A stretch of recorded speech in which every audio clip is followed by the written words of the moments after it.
지금부터는 사전학습 모형을 어떻게 사용할 수 있는지 혹은 사전학습 모형이 무엇인지에 대해서 설명을 드리도록 하겠습니다.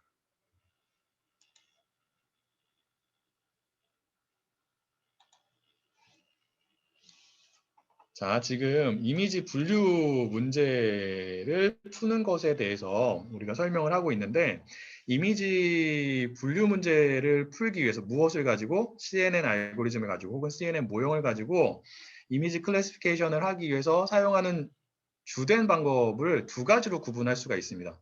첫 번째 방법이 무엇이냐면 지금까지 우리가 공부한 것처럼 살펴본 것처럼 직접 신경망을 구축을 하는 거예요. 그래서 케라스 같은 경우에는 콘브 2D라고 하는 레이어를 여러 번 사용해가지고 우리가 특정한 형태의 CNN 모형을 구축할 수 있잖아요. 앞에서 한 것처럼. 그런 식으로 사용자가 직접 CNN 모형을 만들어서 걔를 가지고 직접 준비한 학습 데이터에 적용해서 학습을 해가지고 주어진 문제를 해결하는 방법이 첫 번째 방법이에요. 근데 얘는 실제 데이터 분석에서 잘 사용을 할까요? 사용하지 않을까요? 여러분들이 직접 어떠한 CNN 모형을 구축을 하고 그리고 그 CNN 모형이 갖고 있는 파라미터의 최저값을 파악하기 위해서 학습을 시키기 위해서 학습 데이터를 직접 구축을 해요. 그래가지고 주어진 이미지 분류 문제를 푸는 방법. 이러한 방법은 실제 데이터 분석에서 사용을 할까요? 안 할까요? 자주. 일반적으로.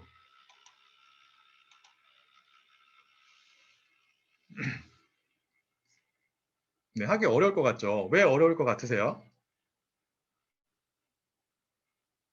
일단 학습 데이터를 직접 준비하는 게 굉장히 어려워요.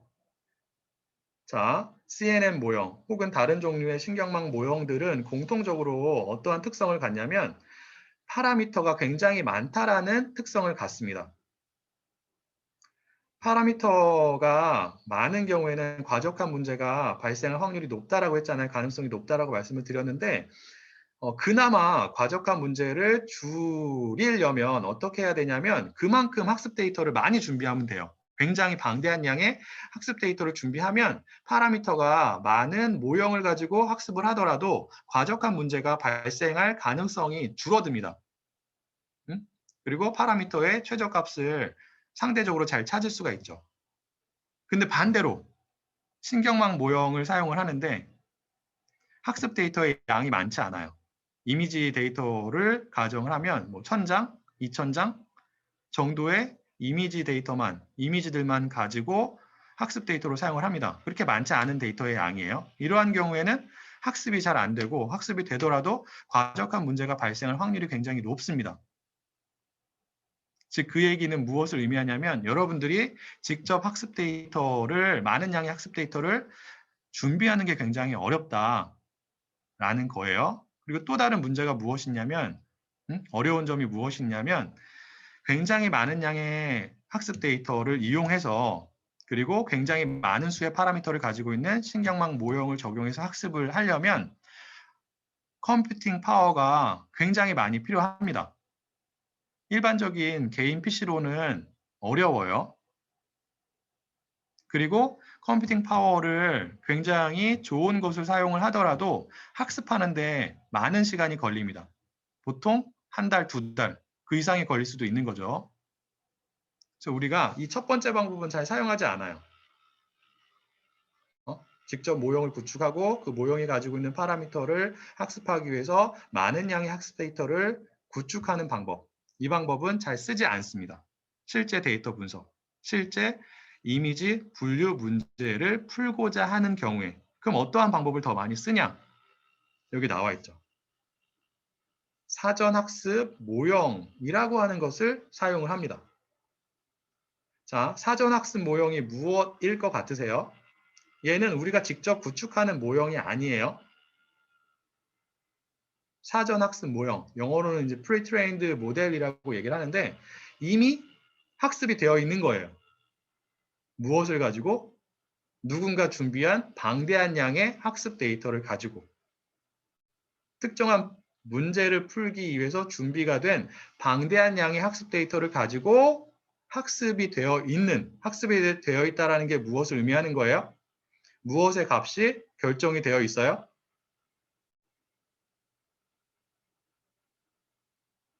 모형이 가지고 있는 파라미터의 값이 이미 학습이 되었기 때문에 학습이 무엇을 의미하는 거예요? 모형이 가지고 있는 파라미터의 최저값을 계산해 내는 것을 우리가 학습이라고 하잖아요. 어떻게? 무엇의 값을 미니마이즈하는 파라미터의 값들로? 파라미터의 최저값은 어떻게 계산하죠? 학습을 통해서 계산을 하는데 맞습니다. 비용함수의 값을 미니마이즈하는 파라미터의 값들을 계산해 내는 것을 우리가 학습을 한다라고 얘기를 하는 거죠. 자, 학습을 통해 가지고 이미 파라미터의 최저값을 가지고 있는 모형이 어떠한 모형이 되는 거예요? 사전학습 모형이 된다고요. 그리고 사전학습 모형은 모형 형태가 구조가 이미 정해져 있겠죠. 그래서 필터를 몇 개 적용하고 아니면 뭐 풀링을 몇 번 적용하고 이런 것들이 다 정해져 있는 구체적인 구조를 갖는 모형이 되는 것이고 그리고 해당 모형이 갖는 파라미터의 최저값들이 학습을 통해서 이미 다 결정이 되어 있다고요. 그러한 모형을 우리가 무슨 모형이라고 부르는 거예요?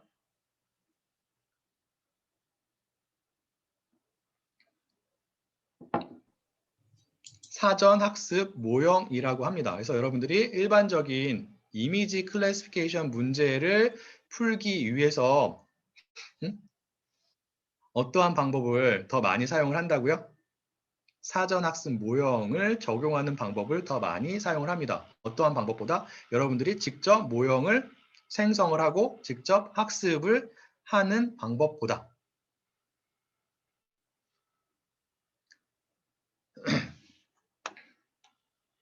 자, 이미지 분류에서 사용이 되는 주요한 사전학습 모형들 같은 경우에는 어떠한 모형들이 되냐면 이러한 대회가 있어요. 이미지 분류 관련해서 전 세계적으로 굉장히 유명한 대회입니다. 그 대회의 이름이 무엇이냐면 여기 나와 있는 것처럼 ILSVRC라고 하는 대회예요. 뭐의 약자냐면 ImageNet Large Scale Visual Recognition Challenge라고 하는 이미지 분류와 관련이 된 대회입니다. 간단하게 줄여서 이미지넷 챌린지라고 얘기를 하죠. 그래서 이 이미지넷 챌린지에서 우승이나 준우승을 한 모형들을 우리가 보통은 사전학습 모형으로 사용을 합니다. 대표적인 예들이 이러한 애들이 있는 거예요. BGG16이라고 하는 특정한 이름을 가지고 있는 사전학습 모형이 있고요.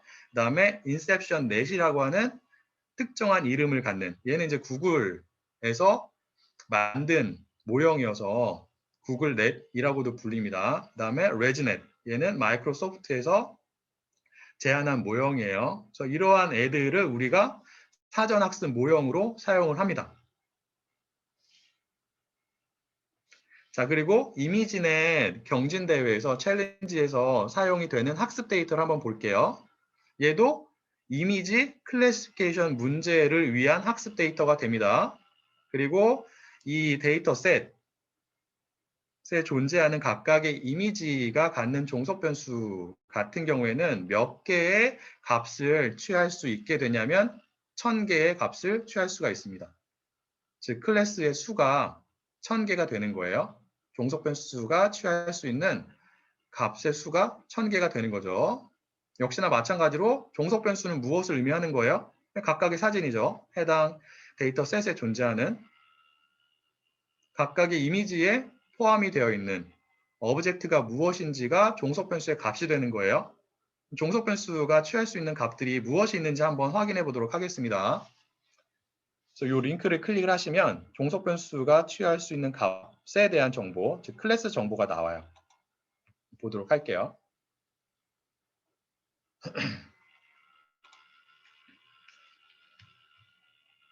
저희 보이세요? 요게 하나의 값이고, 이게 첫 번째 값이고, 이게 두 번째 값이고, 요게 세 번째 값이고, 쭉 내려가면 1000번째까지 있습니다.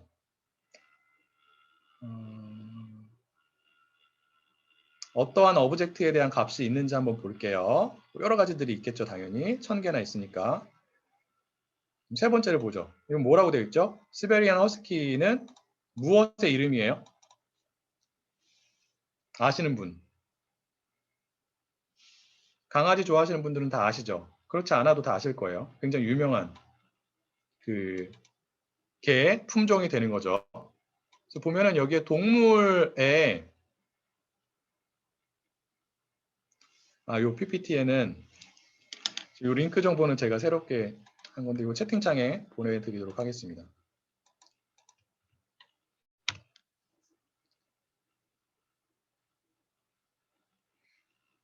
이 종속 변수를 보시면 뭐 동물에 대한 정보들이 굉장히 많이 나와 있는데 그 동물이 어떤 동물인지 강아지인지 고양이인지 이런 것만 나와 있는 게 아니라 강아지 같은 경우에 개 같은 경우에는 그 개의 품종이 무엇인지에 대한 정보까지 나와 있어요. 고양이도 마찬가지고요. 굉장히 다양한 정보들이 들어가 있습니다. 그래서 종속 변수가 어떠한 값들을 취할 수 있는지 그냥 한번 이렇게 훑어보시면 대략적으로 감을 잡으실 수가 있으실 것 같고요. 그리고 그 데이터 셋에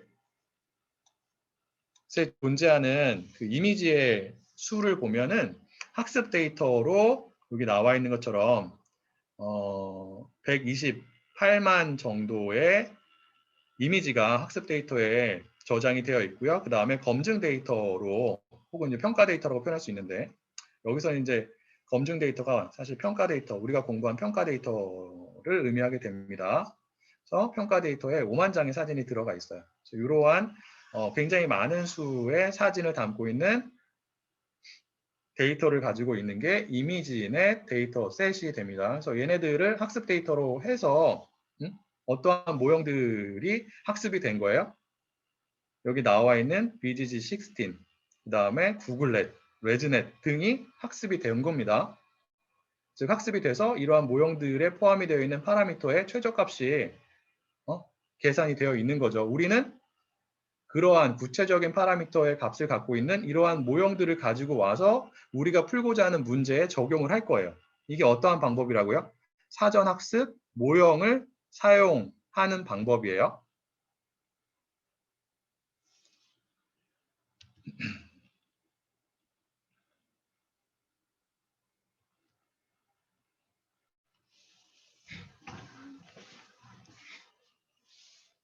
자, 사전학습 모형으로 사용이 되는 주요한 모형들을 설명을 드리기 위해서 그 이미지 분류에 사용이 되는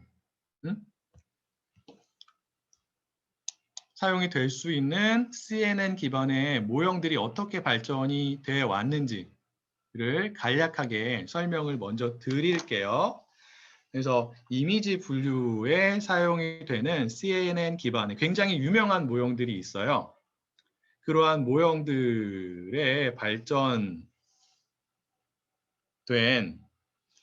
그 타임라인을 좀 보면 제일 먼저 어떠한 모형이 제안이 되었냐면 1999년 정도에 1998년 말이죠. 그 얀니쿤이라고 하는 뉴욕 대학에 계시는 굉장히 유명한 딥러닝의 대가 중에 한 명인데 그분이 제안한 방법이에요. 이게 르넷5예요.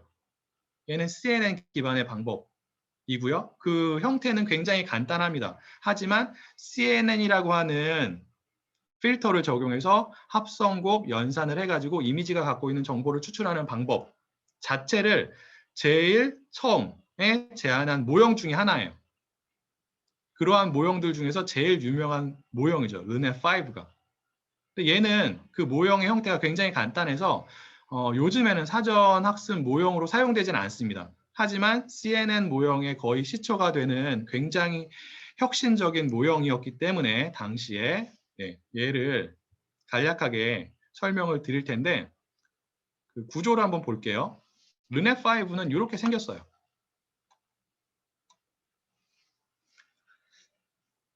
컨브 2D 레이어를 몇 번 사용한 거예요? 여기서 한 번 사용했고 여기서 한번 사용한 거예요. 그리고 여러분들께서 직접 해보신 것처럼 그 다음에 풀링 레이어를 하나씩 추가를 한 거죠. 여기서 사용이 된 풀링 방법은 맥스 풀링이에요. 그리고 히든 레이어를 하나를 쌓은 거고 마지막에 출력층을 쌓은 거죠. 우리가 살펴봤던 그 엠리스트 이그젬플 2라고 하는 주피터 노트북 파일에 있는 모형과 거의 유사합니다.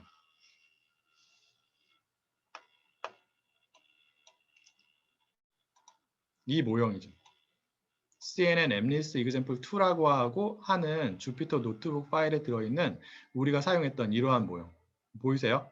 그래서 처음에 컨브 2D 레이어를 하나 쌓은 거고 그 다음에 맥스 풀링 쌓은 거고 그리고 다시 한번 컨브 2D 레이어를 쌓은 거죠. 그 다음에 르네5는 풀링을 그 다음에 한 번 더 적용하긴 했는데 에브리지 풀링이 아니라 여기에 맥스 풀링을 한 번 더 쌓은 거예요. 그리고 플래튼 시키고 은닉층, 덴스 레이어 하나 추가하고 마지막으로 출력 노드가 10개인 출력층을 쌓은 거죠.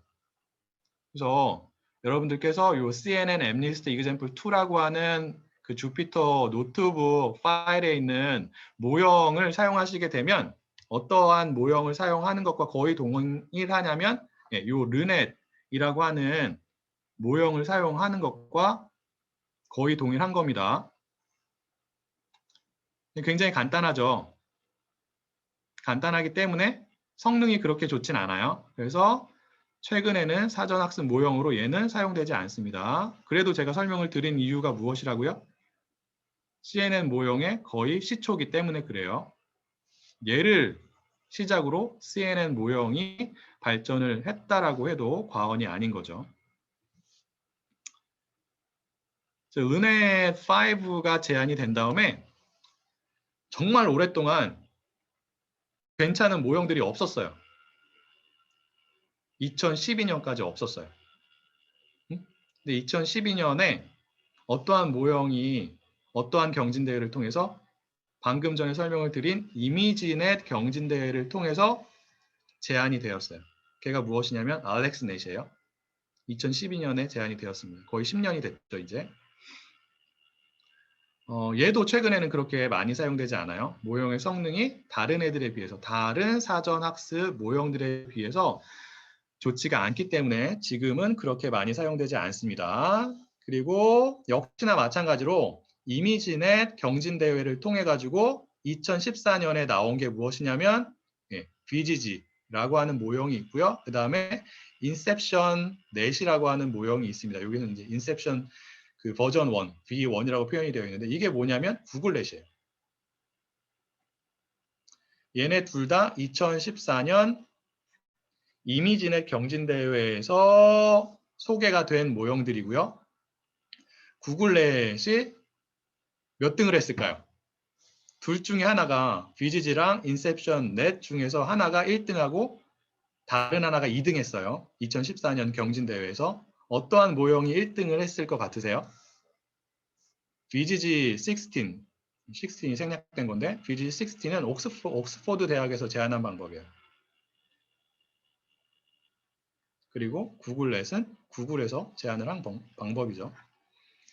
어떠한 모형이 1등을 했냐면 구글넷이 1등을 했어요. 1등.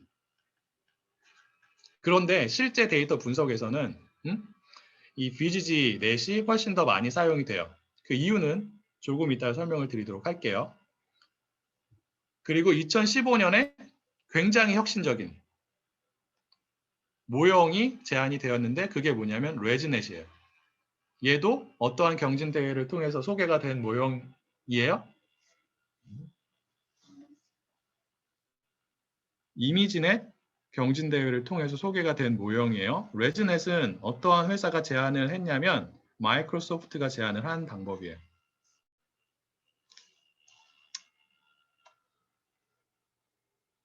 그리고 그 이후에는 보시면 알겠지만 인셉션 넷과 레즈넷을 약간씩 변형한 모형들이 한동안 계속 나옵니다. 그 얘기가 무엇이냐면 커다란 브레이크 스루가 없었다는 뜻이에요. 2015년 이후에. 그런데 2019년에 또 다른 브레이크 스루가 하나 있었어요. 여기 표기가 되어 있지는 않지만 efficient net이라는 게 나왔어요. 얘는 아직까지는 그렇게 많이 일반적인 데이터 분석에서 사용되진 않아요. 그런데 굉장히 성능이 좋은 모형으로 알려져 있습니다. 앞으로 사용이 되는 정도가 굉장히 많이 증가할 텐데, 얘는 어떠한 회사에서 제안을 한 모형일까요?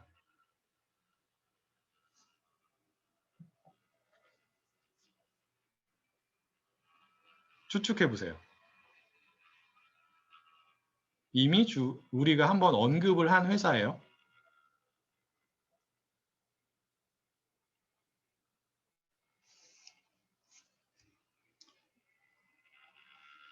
이피션트 넷도 구글에서 제안을 한 모형이에요. 여러분들이 이러한 트렌드를 보시고, 이거 이제 이미지 데이터에 분석될 수 있는 CNN 관련된 모형들에 대해서만 말씀을 드리지만, 뭐 다른 종류의 데이터를 분석하는 데 사용이 되는 다른 그 신경망 기반의 모형들도 거의 비슷해요.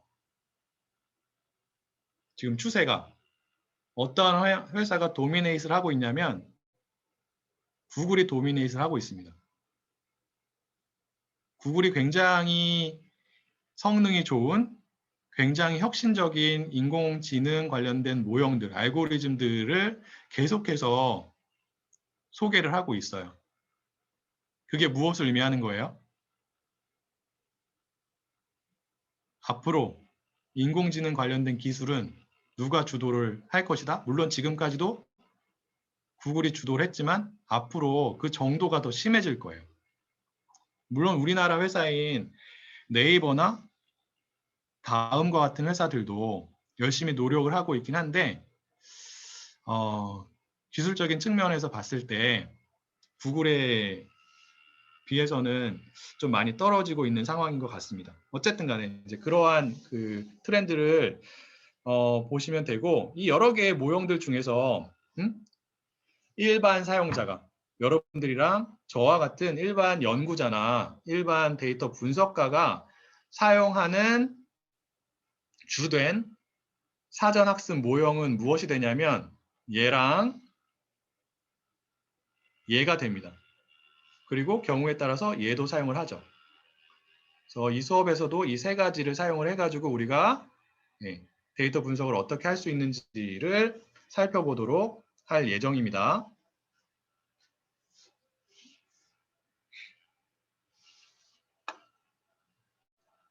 자, 이러한 사전학습 모형을 사용하면 어떠한 장점이 있을까요?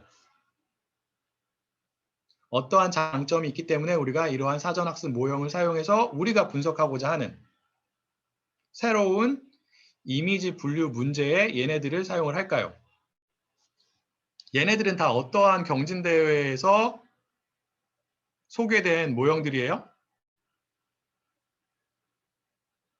우리가 일반적으로 사용하는 BGG 넷이나 인셉션 넷이나 레지넷과 같은 이러한 사전학습 모형들은 모두 다 어떠한 경진대회에서 소개가 된 모형들이죠?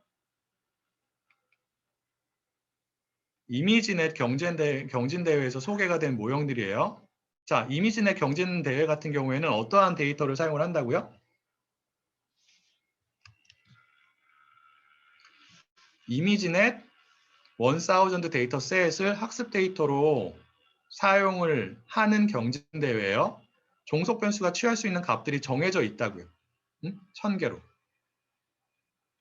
그럼에도 불구하고 여러분들이 풀고자 하는 새로운 분류 문제에 이러한 사전학습 모형을 적용을 할 수가 있습니다. 왜 그런지는 내일 수업 시간에 추가적으로 설명을 드리겠고요. 자, 이러한 사전학습 모형을 사용하는 것이 왜 좋느냐, 어떠한 장점이 있느냐에 대해서 설명을 드리고 오늘 수업은 마쳐야 될 것 같은데요. 뒤로 갈게요. 여기 나와 있습니다. 자, 굉장히 많은 양의 학습 데이터를 사용할 수 있다라는 게 첫 번째 장점이에요. 이거죠.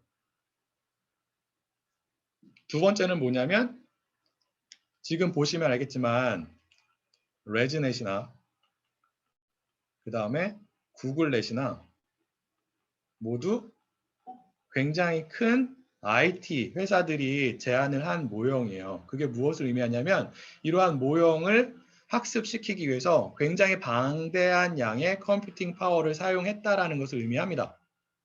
즉 성능이 굉장히 좋은 컴퓨터를 이용해서 모형을 학습을 시킨 거예요. 그러한 굉장히 우수한 컴퓨터를 가지고 학습한 모형을 여러분들이 사용하는 효과를 볼 수가 있다고요. 무엇을 사용하면?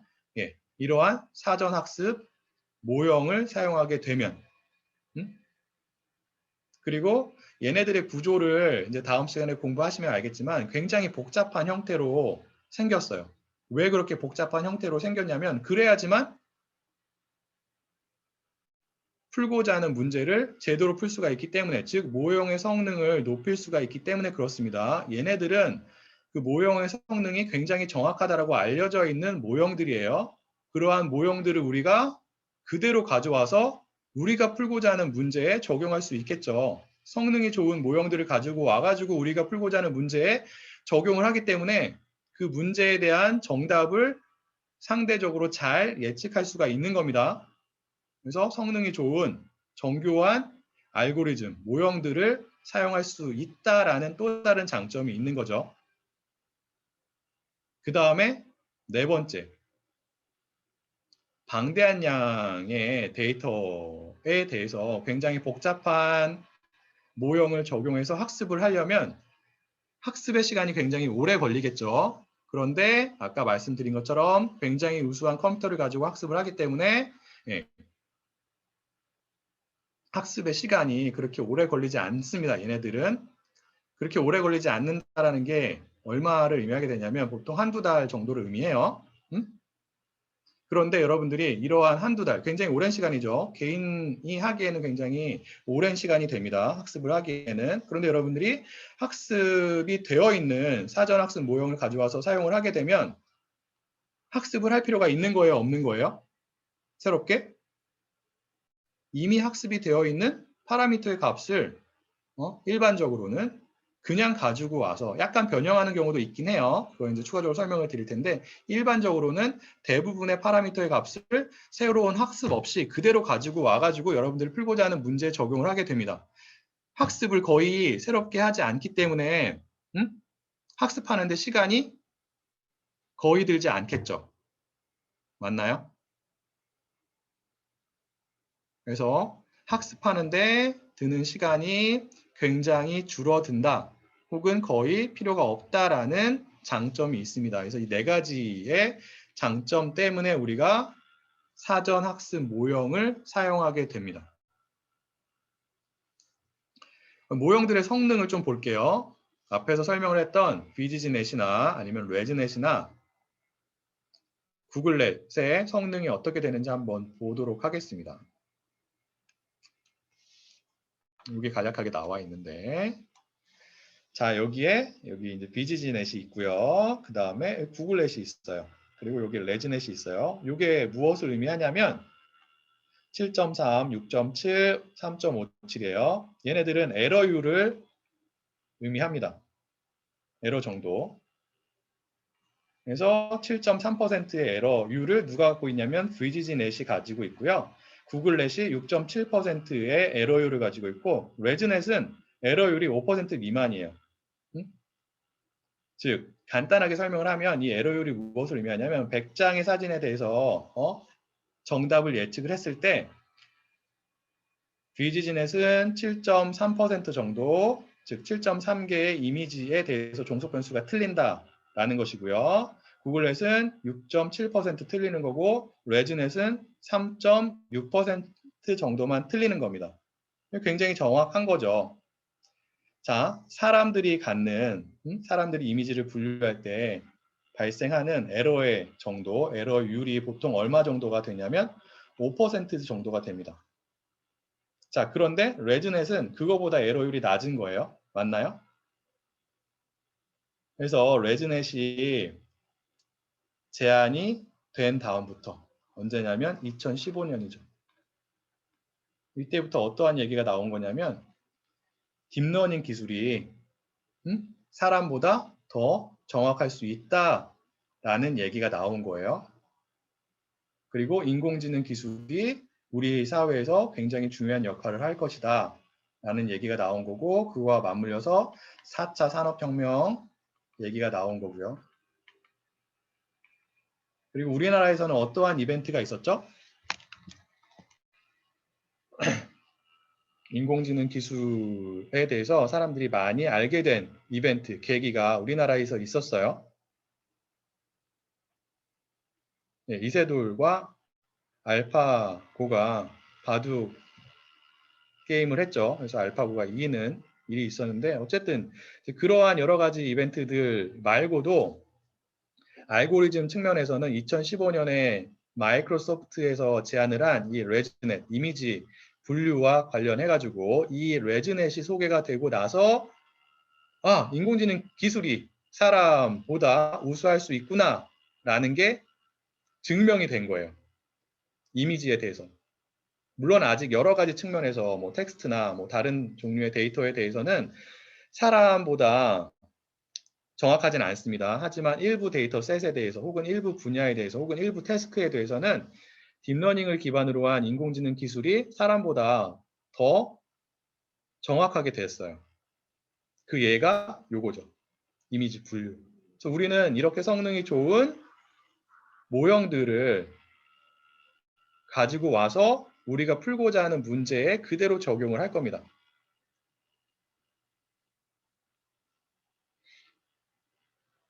성능이 좋은 모형들을 가지고 와서 우리가 풀고자 하는 문제에 적용을 하기 때문에, 그렇지 않은 경우는 여러분들이 직접 모형을 구축해서 여러분들의 문제를 푸는 경우보다 문제를 맞힐 혹은 문제에서 다루고 있는 종속 변수를 정확하게 예측할 확률이 더 높아지게 되는 거죠. 그래서 사전학습 모형을 사용했을 때 우리가 얻을 수 있는 장점이 굉장히 여러 가지가 있기 때문에 이미지 분류 관련해서는 보통 사전학습 모형을 가지고 와서 그대로 사용할 수도 있고 일부를 변경해서 사용할 수도 있습니다. 많은 경우에 일부를 변경해서 사용을 해요. 여러분들이 가지고 있는 문제의 특성에 따라 가지고 사전학습 모형의 일부를 약간씩 변형을 합니다. 그래야지만 모형의 성능이 더 좋아지게 됩니다. 시간이 거의 다 돼가지고요. 오늘은 여기까지 설명을 하도록 하겠고, 내일은 그 BGG랑 구글넷이랑 그 다음에 레즈넷에 대해서 뭐 수학적인 내용을 그렇게 많이 다루지 않을 거고, 각각의 모형이 어떠한 특성을 갖고 있는지 요거에 대해서 간략하게 설명을 드리고, 실제로 그러한 모형들을 가지고 우리가 풀고자 하는 문제에 적용을 해보도록 하겠습니다. 혹시 여기까지 질문이 있으실까요?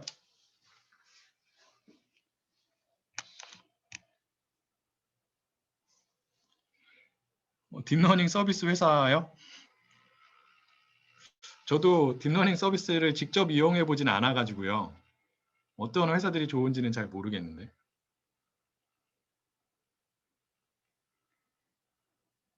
제가 좀 찾아보고 괜찮은 그 정보를 얻으면 공유해 드리도록 하겠습니다.